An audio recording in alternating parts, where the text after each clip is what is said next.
You can't beat it. We did Yeah, you honor really our didn't maven. have We to. gave him our drink tickets. Yeah. We did. Yeah, But he you was a really didn't noob have to to. Linux Fest. Yeah, you really didn't have to buy any meals, but that North Park, or what was that place, Russ? That mall? North Side? Market. North Market. That place Right. was great, man. Yeah, there's a little place like a block away from it. It was like a hometown-esque market, no name brand things really. It's all local products, local industries kind of thing, offering all Oh. kinds of food from Polish Right. what's the word, Tracy? Pierogies. Yeah. Yeah. Well, CC would Oh, know man. this reference. It's like the Yeah. Reading Terminal Market. Yes, I know that. I know what that is like. It's pretty nice. Had too many pierogies. Yeah, and like out front when you were getting ready to walk in, when me, Jeff, and Ellis went there, there was like a band like out front the door playing like bluegrass music as you were going in. That's pretty cool. Well, I wasn't ready for that. That kind of shocked me, but I just went in and got myself a pit beef sandwich or pulled pork because Russ said pulled pork. Oh, yeah. Oh, well, that was Just great. remember, country rocks, but bluegrass rules. Gotcha. Bluegrass is interesting. It really is. Yes, Yeah, Dave. now, the actual fest was technically 3 days. Did any of you guys stay for the third day? No. I never have stayed. No. What it looks like is the third day was really two events going on. One of them in the end, Red Dwarf did stay for a little bit. Sounded like a town hallish like meeting, what's important for next year OLF kind of thing. And the other one I think was a paid class. So it's really 2 complete days. The third is really optional. The third is warming up to head home kind of thing. And I'll say, I don't know, Russ already knew this, obviously. Each day, separate tracks, many, many, many different things you can do, things you can see, things you can learn. But then at the end of each one of those 2 nights, there was a party. There was a pre-party and a post-party. Where one of the Linux ethics of free as in beer gets played out in real life because they had a lot of free beer. And this was really like the watering hole where everybody could just sit around, meet new people, talk to different people. And I'll say not everybody was there. Like Tracy had better beer back at his room, so can't blame him for that. And then some people actually did go out to like a bar kind of thing. Me as a first timer, I felt it was mandatory. I had to go to both of those parties. And it really was like, you know, the only way I can compare it was like being in school and there's a lobby going on where there's nothing happening and we were just waiting for some kind of thing. But on the side, they had beer, cake, you know, and you were talking to people who all had a common interest of being techies. Because I'll say there was more than a couple people there I know that weren't even involved in Linux really much. There was one guy that loved Steve Jobs, but that's a different story. Where it really was just sitting around talking about tech-related kind of things. How did you guys feel about those parties? Well, in my past experience, the pre-parties were always at bars. For the first 2 years I went, they were at Barley's, the microbrew across the street from the convention center. Last year it was at a bar right near the arena. Like, in fact, it was attached to the arena. And then this was the first year where the pre-party was actually in the Hyatt. I think that threw some people, and they were kind of looking forward to the bar experience that they had before. But this was, I thought that the pre-party was good. There was plenty of beer. They had birthday cakes for the 20th birthday of Linux. And Also, this was the first year where the post party was a bigger event than the pre party. Previous years, the pre party had a lot more going on.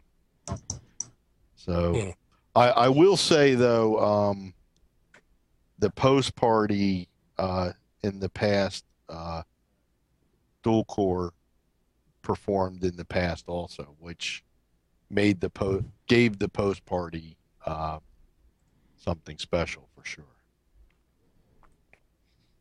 Yeah, and if you guys don't know, dual core is a quote unquote nerdcore artist. I say quote unquote because I think there are people out there that don't know what that means. What, did he coin that? Is he the only nerdcore artist? No. Okay. No, there's definitely more, definitely.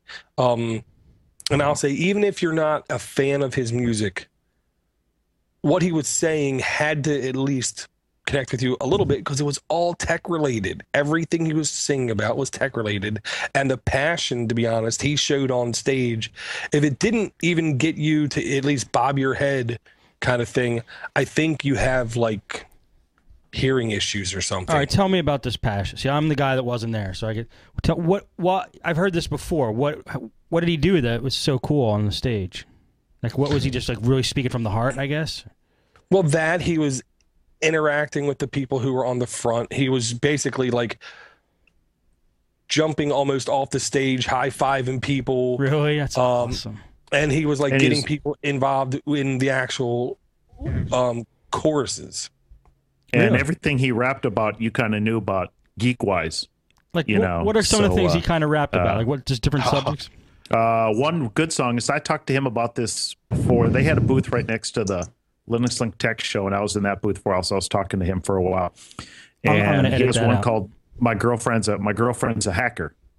Best hacker ever, yes. Yeah, and that's a good song, and that's about his girlfriend, so...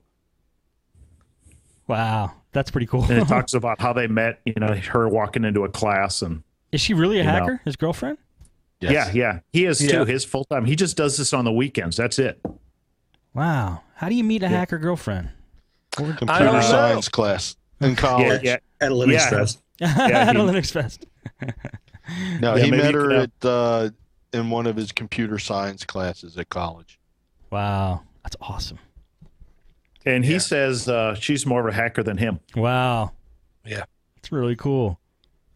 Yeah, because after he was on stage, I did ask him, I said, now, really, I have a serious question for you. Is your girlfriend a hacker? And he just laughed and he said, hell yeah. And she's good. Oh, okay. Yeah. Damn. That's a little scary. Yeah, she'll go rock climbing on the weekends when he goes to these concerts. Wow. She sounds pretty cool. Yeah, and I'll say after his show, one of the things that caught my eye was the DJ had a laptop up, and he was like assuming in the background, in like the back of the stage doing his stuff. And I basically said to dual core, I said, I pointed towards him. I said, do you mind if I go take a look at the laptop up there?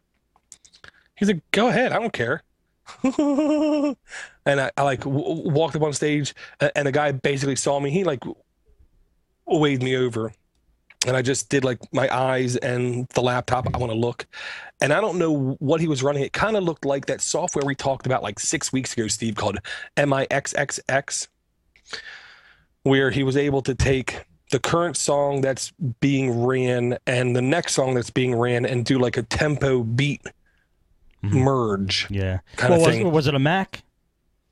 I don't think it was a Mac, Steve. Okay. It was a PC. It wasn't a Mac. Okay. Yeah, and I'll say for your benefit, Steve, because I know you hammered me this a bunch in the past, I did see a couple Macs.